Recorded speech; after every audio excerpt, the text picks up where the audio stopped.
কাঁদছিস কেন? ভূমিকম্প থেমে গেছে। ভয় পেয়েছিস? ভয় পেয়েছিস? ভয় পেয়েছিস? ভূমিকম্প হয়েছে, থেমে গেছে সব। কাঁদতে হবে না, কাঁদতে হবে না। ভয় পেয়ে গেছে, অনেক জোরে চিৎকার হয়েছে না। থেমে গেছে, থেমে গেছে। ও ভয় পেয়ে গেছো তুমি? ভয় পেতে হবে না। ও চলো চলো, থেমে যা। চলো চলো। পড়েছে? ও রে বাবা রে, এই মাত্র খুব জোরে একটা ভূমিকম্প হয়েছে। সব বাচ্চাদের আমরা বাইরে নিয়ে এসেছি, তা ও একটু ভয় পেয়ে গেছে, কারণ আমরা খুব তাড়াতাড়ি করে সবাইকে বাইরে এনেছিলাম। ওর মধ্যে ওরই একটু ভয় লেগে গেছে, কেঁদে ফেলেছে। ও খুব জোরে ভূমিকম্প। ব্যাগ নিয়ে কোথায় যাচ্ছিস? ছুটি কে বললো তোদেরকে? টিফিন তো এখন। ভূমিকম্পে কি মাথা মতো আউলাই গেছে নাকি তোমাদের? এখন তো টিফিন। কে চলে গেছে? আশানুর, বাড়ি যাচ্ছিস কেন? ভাত খাবি তো, টিফিন তো। ভূমিকম্পে কি মাথা খারাপ হয়ে গেল নাকি? ব্যাগ ঘরে রাখ, খেতে যা। ভূমিকম্প হয়েছে, চলে যাচ্ছিস কেন? টিফিন তো। ওরে বাবা,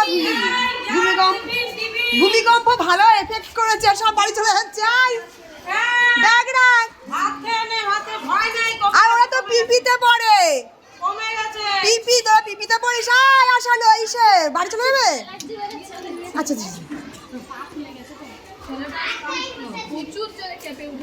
এত জোরে যেই শব্দ হয়েছে, আমি সাথে সাথে সবাইকে বাইরে নিয়ে এসেছি, তার মধ্যেই ঘর নড়ে উঠেছে। যা, ব্যাগ রেখে আয়। দাঁড়িয়ে আছিস কেন? গল্প শুনছিস কার? আগে ব্যাগ রেখে আয়। প্রচণ্ড ভূমিকম্প, এটা অনেক জোরে একটা ভূমিকম্প হচ্ছে। একটা বিরাট বড় একটা অভিজ্ঞতা আমাদের। মানে কার খাতা বই পড়ে গেছে তুলে দাও তো। প্রান্তিক, খাতা বই তুলে দাও। আমি এখানে বসেই এদেরকে পড়াচ্ছিলাম। ওরা এইটা বাইরেই ছিল। মিম বাইরে ছিলিস না দাঁড়িয়ে? মিম বাইরেই ছিল, আর এগুলো সব বেঞ্চের মধ্যে ঢুকেছিল। ব্যাখ্যা করে গেছিল, এত জোরে, খুব জোরে নড়ে উঠেছিল না ঘর। যেই আওয়াজ হয়েছে আমি বুঝতে পেরেছি ভূমিকম্প। আমি শিগগির বাইরে চল, বাইরে চল বলতে বলতে ঘরটা দুলে উঠেছে না। তা আমরা বেরিয়ে গেছি। বলো, ভালো হয়েছে। খসে পড়লে হয়ে যেত এদিকে। খুব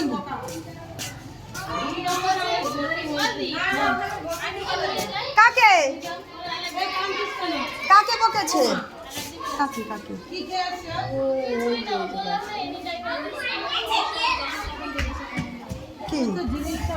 ওই কিষান সস, কিষান সস, কিষান তো ওর ভাই তো না। তুই আজকে তো বকা হয়